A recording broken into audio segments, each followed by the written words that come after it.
hands behind Sketchy Fella and also Somji, which is just like another way of me getting my creative juices flowing. I still struggle to call myself an artist. I say I'm more of a tutu.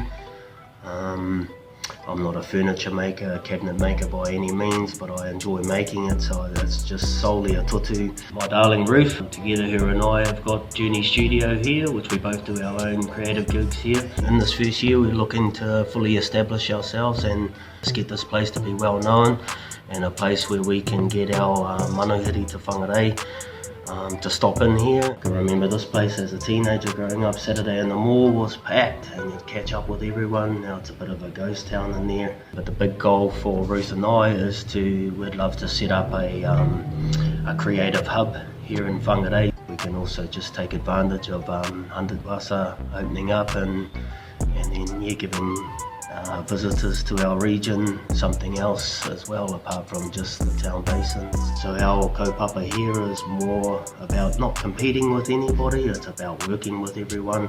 I think if all business minded people came together and we had actually worked as like a whānau, we could all together make Whangarei a cool place again.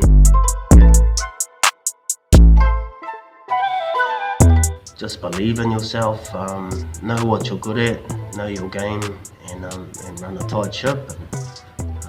Yeah, don't let anybody pull you down.